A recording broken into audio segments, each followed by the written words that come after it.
Hello and welcome to Zimstake Media. In some latest developments, President Emmerson Mnangagwa and South African President Cyril Ramaphosa have arrived at the Department of International Relations OR Tambo building for the fourth session of the Zimbabwe-South Africa Binational Commission BNC. Following their arrival, the two leaders held a private tete-a-tete before joining senior government officials for bilateral deliberations expected to culminate in the signing of several Memoranda of Understanding MOUs.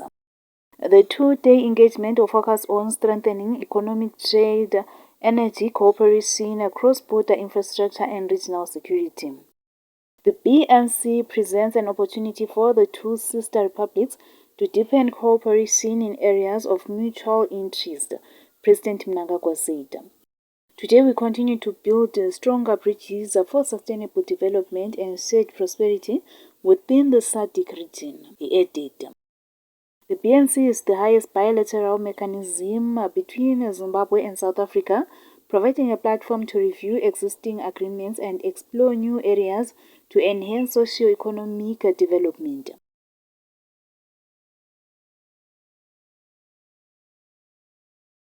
For more stories, please do like and subscribe.